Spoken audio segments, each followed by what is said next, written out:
Hi, I'm Dr. Lisa Olson from the Smart Weight Loss Coaching Podcast. I've been working with Julia for almost 100 episodes now, and she has really helped me grow my podcast from basically just my parents, my husband and kids, and my sister as listeners to over 17,000 downloads. I mean, the amount that she expanded my audience went way beyond my expectations. She really blew my mind. I have quadrupled the number of downloads over the past 12 months. Julia has been so much more than just my podcast teacher. She has been like a partner to me, really taking an interest in my program and helping me more than I ever could have asked for. I highly recommend Julia. How amazing is that? I am so grateful that Dr. Lisa shared her experience. And if her story resonated with you and you're thinking, wait, I want results like that too, that is exactly what we're doing inside the Podcast Growth Collective. It's the place for online business owners who want to turn podcasting into a powerful growth tool without the burnout and without guessing what to fix. If you're ready to stop spinning your wheels and finally start seeing results from your podcast, I would love to support you. Head to thepodcastteacher.com/collective to learn more and to join us. And now let's jump into today's episode.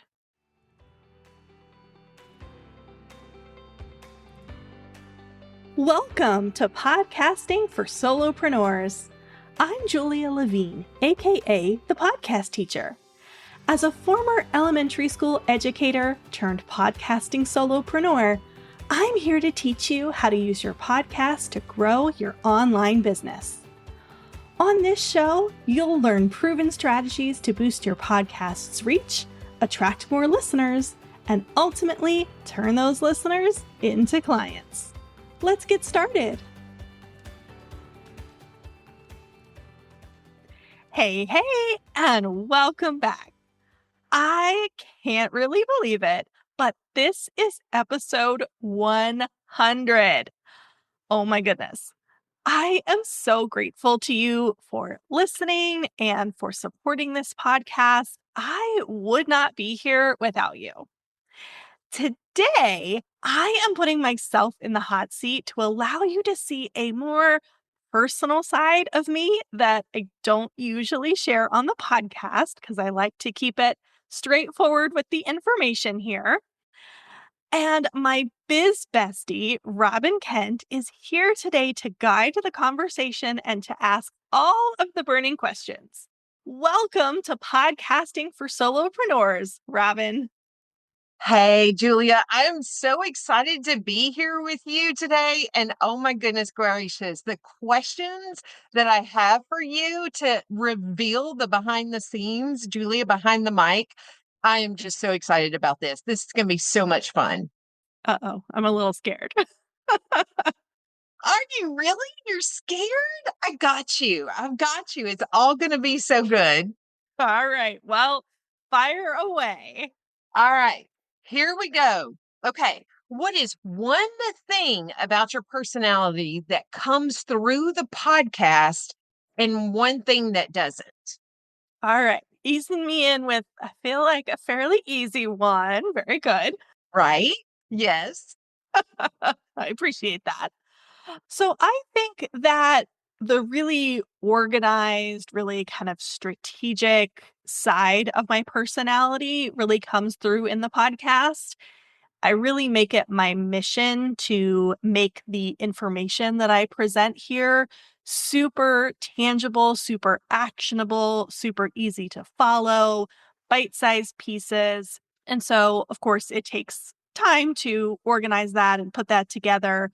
And I feel like that comes across in the podcast fairly well. Yes.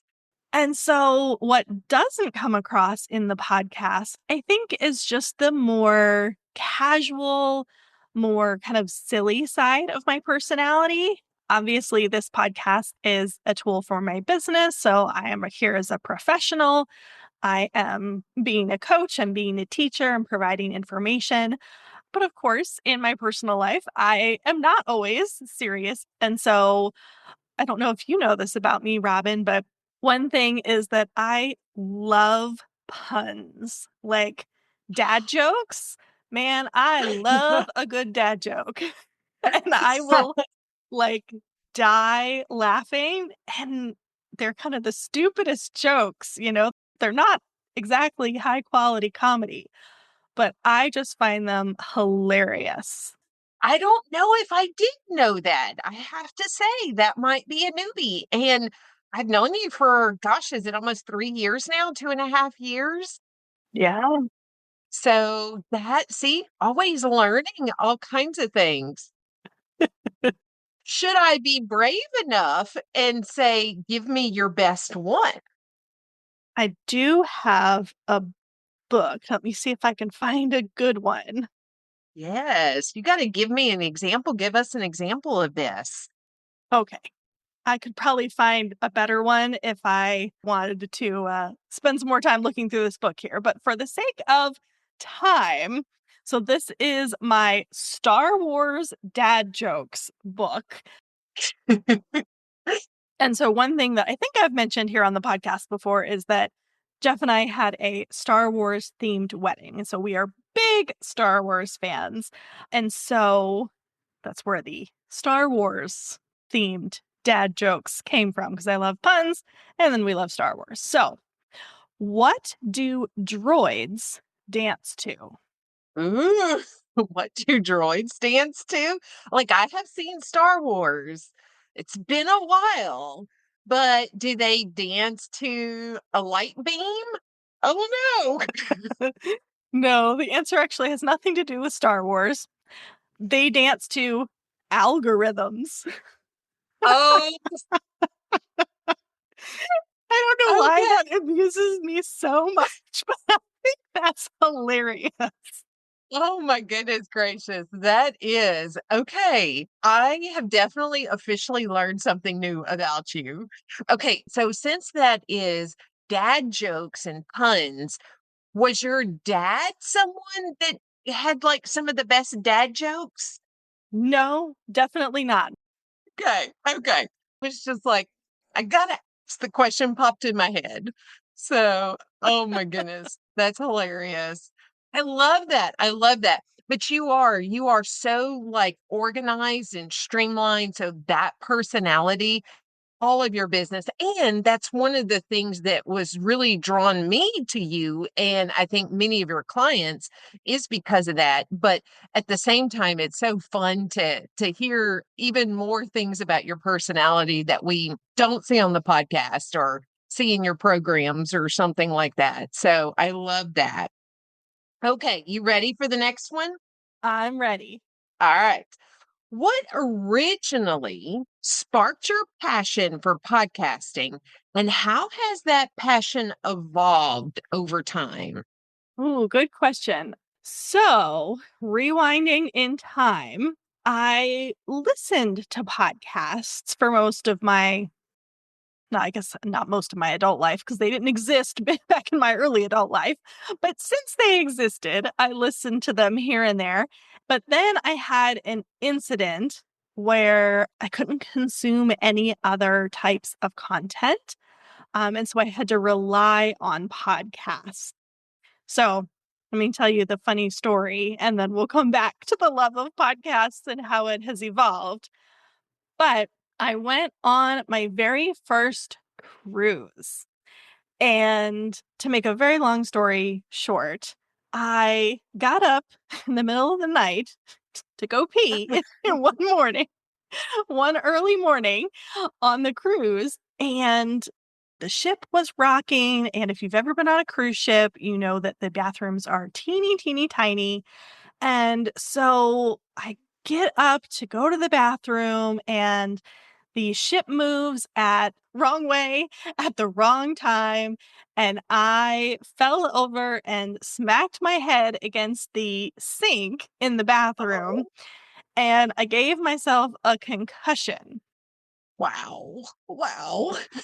And no, there was no alcohol involved in this incident. It was just me being uncoordinated with the cruise ship, rocking and rolling.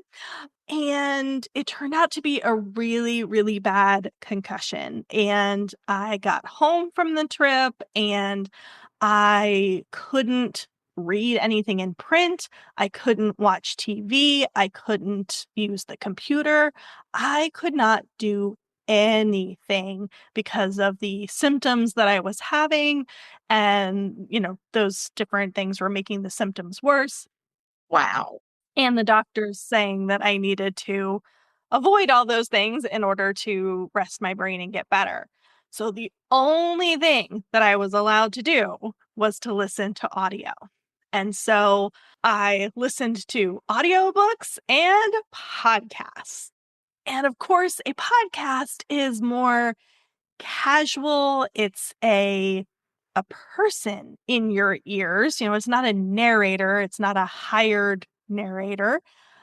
And so I just really fell in love with the medium in a way that I hadn't before. I was able to really appreciate it because I had to rely on it as my sole source of, getting information, getting entertainment.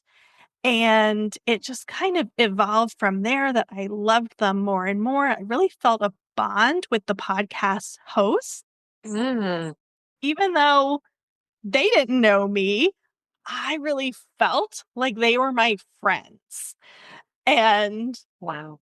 it was such a powerful realization that, they're in my ears. We're creating this connection. And from there, it just kind of snowballed.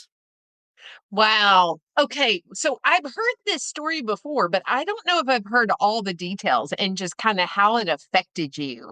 So that is really, really interesting. And I can't even imagine not being able to read something. Like, I do prefer to listen to things just naturally, but being able to read, what a crazy event of how that happened and that caused that. But look where you are now with it. And it's just helping us, really be able to create that same connection that you felt with the people as you were listening. Like that, just those were the things that were kind of coming to my head because I know you've helped me just be reminded, like through my podcast and stuff, as in truly making that connection with the audience. So that is just really, really good. Oh my goodness. Wow. All right, here we go. The next question I have for you is, how did you meet Jeff? Because I got the opportunity to meet you and Jeff in person last year. And Jeff is an extrovert. We all know you're an introvert. And he enjoys chatting and visiting, where I know that you're like, oh, let me prepare to people. So, how did you two meet? Well, I can certainly tell that story, but before I do, let me just clarify and say that Jeff is not an extrovert. He is an introvert like me. How is that possible? Because he definitely presents himself as an extrovert, but I have family members who I think might fall along this line. So tell me more about how this is. Yeah, so he is an introvert in the sense that peopling wears him out. He needs a nap afterwards, just like I do. And it's not that he dislikes people, but he definitely doesn't get energized from being around people. However, he is very socially skilled. Yes. And in his personality assessments, those personality strengths tests, his number one trait is always adaptability. And so he can adapt to any situation, any group of people. And he's just really good at making conversation and really just being socially skilled in that way. Whereas I'm a little bit more socially awkward. But he's definitely an introvert at his core, for sure. Okay, okay. Like I said, I have some family that they know how to adapt, like you said, like they know how to turn it on and turn it off. But that's a great explanation of you saying, but he doesn't get his energy from that. Well, I can tell you first impressions here, I absolutely thought he was an extrovert more like me. But now with that thinking and that knowledge, still tell us, how did y'all actually meet each other? So we met on an online dating app, as probably a lot of the world did these days. The thing that kind of drew us to one another out of all the matches that are kind of in your list, is he had a profile picture of a recent trip that he had taken, and it was on a Disney cruise, and so it was a picture of him and Captain Mickey. And then my profile picture was from that Halloween when I had dressed up as Minnie Mouse. Oh, And so we were Mickey and Minnie in our, well, he wasn't Mickey, but he had a picture with Mickey in our profile pictures. And so, in addition to a whole lot of other factors that made us a match, the pictures really made us kind of give each other a second look, second glance, and things just kind of went from there. oh my goodness gracious. Okay, I knew that y'all had like different similarities in your interests and what you have fun with, and that Disney was part of it. But I did not know the story about the picture profiles and how those match. So, wow, I'm learning about you as well.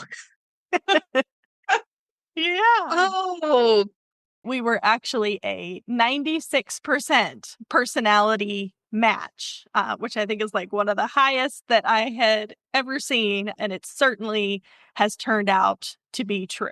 yes, yes. Oh my goodness, that does sound like a high percentage. Like, I haven't ever played around with the apps and stuff, but I have known a couple of people too. So that does sound like really, really high. And I can definitely see and I hear about y'all's journey together and all the things that y'all do, that y'all are a excellent match together. So I just love, love, love that. How accurate that was. Me too. All right, good deal, good deal. Okay. So I know that you and Jeff both enjoy traveling. I'm not sure if the audience knows this, but I have a question in my head because as an introvert, you being, now that we know Jeff is an introvert as well, but y'all both love to travel. And you also go to podcast conferences and you go to these different things. Like, how do you manage peopling as an introvert? I just have to ask. Yeah. So there's two different kind of layers to my aversion to peopling. And so, two different ways that I kind of cope and get through it when I do have to be around people because of traveling or because I want to enhance my knowledge at a conference, something like that. So, there's the introvert piece, which is really energy related and just that I get drained really easily. I get tired, that wears me out. And then there is the other piece, which is really social anxiety, really general anxiety about just being in new situations, being around people. And so, to be perfectly honest and vulnerable, I do take medication to help me deal with that aspect of it, which helps tremendously. And then, in terms of the energy drain, I just make it a priority to sleep and have downtime. So I usually try and have a lunch break or something in the middle of the day at a conference, or we take a midday nap on a cruise where just kind of retreat back into the hotel room bubble and just kind of have a little quiet time, maybe catch a 20-minute cat nap type of thing. And then prioritizing sleep at night. I do tend to be a bit of a night owl in my non-traveling times, but when I'm traveling, I'm so exhausted from all of the peopling that I'm just so drained. And so I forfeit going to most nighttime events, and I call it an early night just to make sure I get plenty of sleep so that I am recharged and ready to do it all again the next day. There you go. Well, that sounds like a perfect plan. I mean, the cool thing is that you really know yourself, but then you still have that love of learning and you still enjoy being around people, but you just know your limitations and you know how to manage it. So that's really cool to understand, especially me as an extrovert. It's like I gain my energy from being around people. And so it's just seeing the other side of things and how you manage that I really am learning again even more about you. So, all right. So speaking of recharging and speaking of taking time to recharge, when work is complete and you need to recharge your mind and body, so you're at home, you're not on vacation, but you're at home, how do you recharge your mind and body? Like, where would we find you recharging? And what would you be doing to recharge on a daily or weekly basis at home? Well, I definitely do value my recharge time. I need a lot of recharge time as an introvert for sure. And so, probably 8, 9 months out of the year, you can find me recharging in the pool, which is my absolute favorite place to hang out. I think I've mentioned that a few times on the podcast already that I do some of my best thinking in the pool. I do some of my best just relaxing and chilling out. It is absolutely my favorite place to be whenever the weather cooperates, which living in Florida, thankfully, is a good portion of the year. And whether or not I'm in the pool, I love to read. So, Robin, you know that my first career was an elementary school library teacher. And so I really grew up with a love of books and reading. And so that's still one of my go to activities for relaxation. And so, whether it's in the pool whenever possible or just hanging out on the couch, reading is one of the biggest ways that I kind of unwind and relax. Ah, yes, yes, definitely.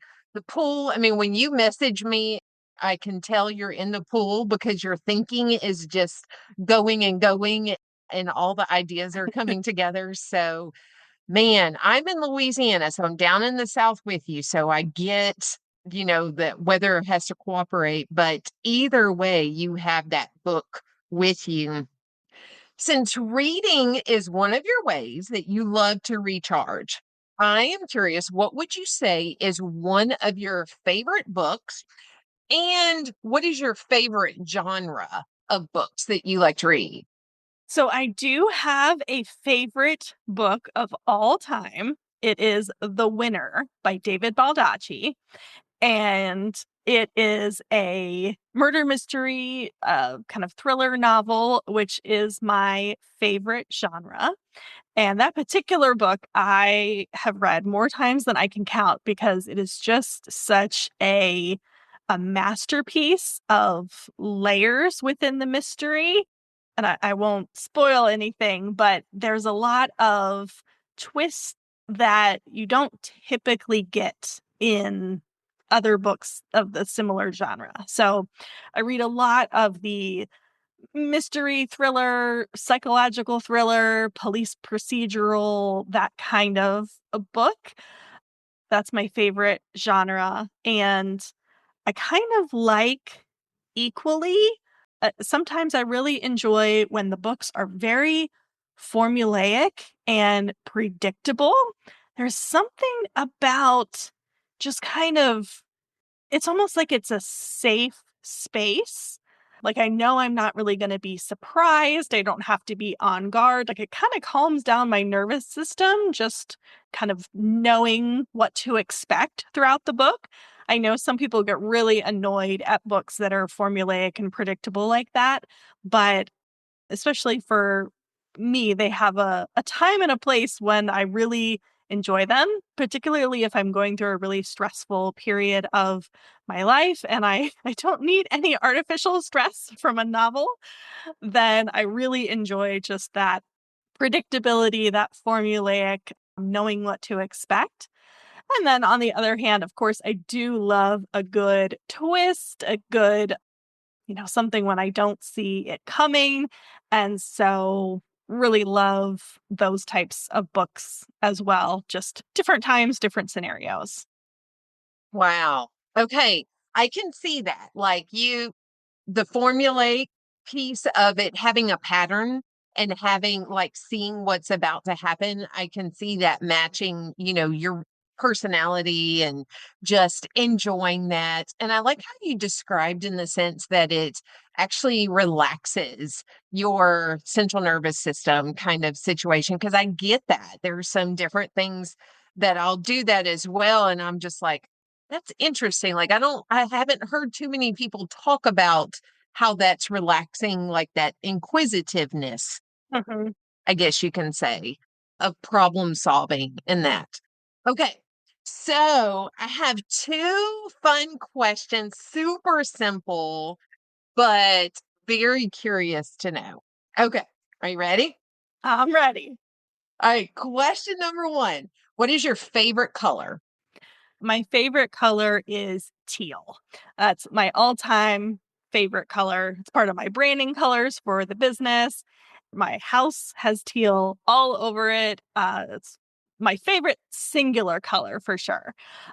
But then I absolutely love rainbows. I'm obsessed with rainbows. I think they are just so pretty. I'm such a color person, and I knew that teal was like up there at the top, but I wasn't sure if that was your main go-to one. So I had to know. And the interesting thing is that teal is not in the rainbow. So you really love the rainbow and teal, or is it teal and the rainbow? Well, I mean, I've loved rainbows since I was a little kid. Like, I would buy anything and everything rainbow. I'm probably dating myself a little here, but do you remember the Lisa Frank stuff in the 90s? Yes. And it was like all rainbow colors and unicorns and things like that. I was obsessed with Lisa Frank stuff, as were most 90s kids, I think, most 90s girls at least. So I've always loved rainbows. And like, even when I would put my markers away as a kid, like, I would put them back in the box in rainbow order. And I may or may not still do that to this day. Oh my goodness. I love that. I love that. But I do remember Lisa Frank. So the stickers, the stamps, and I mean, I'm like 10 years older than you, but I still remember that. And so that, yeah, I bet you had stickers like on your notebooks and Oh, yeah. pencil box, especially you being then a school librarian. I guess, did you bring out the rainbow colors and stuff there too? Oh, yeah. Absolutely. All right, last question that I have for you. Super simple, I promise. It is. If I brought you to Starbucks, what would you order? We have been to Starbucks together, so you know the answer to this. Yes, yes, and your people have to understand your choices. So my go-to Starbucks order is a chai latte with extra chai. Okay, so, and I knew this, but making sure people know chai is not coffee, right? That is correct. It is a chai tea latte. I do not drink coffee. I'm not a coffee drinker. And my chai tea lattes are far and few between. They're a special treat, but I do certainly get very excited when it's time to have one. Yes, yes. And what I'm always amazed is that this is your go-to, and mine, of course, is real coffee. But we are still business besties, even though you are not a coffee drinker. I just love that. I love that. I'm glad you accept me, even though I'm not a coffee drinker. Yes, yes, absolutely. Well, I am just so glad that I had this opportunity to interview you on your podcast so that others can learn more about you and what I get to see and when I'm visiting with you, when we're talking online and those things, because it was just so much fun. So thank you for allowing me to be here to be with you. Well, thank you, Robbin, so much for being here today. You and I have known each other for several years, and we meet pretty much on a weekly basis to talk about business strategy and just troubleshoot and brainstorm ideas together. And so you definitely know me on a different level than a lot of my other peers or colleagues, and certainly the listener as well. And so thank you for taking the time to put me in the spotlight and ask some questions of me today. I really appreciate you taking the time to do that. And dear listener, I hope that you enjoyed this peek behind the curtain and getting to know me a little bit better in this very special 100th episode. If you are a new listener, I invite you to check out my previous 99 episodes to learn tangible information about podcasting to help you on your journey. Until next time, happy podcasting.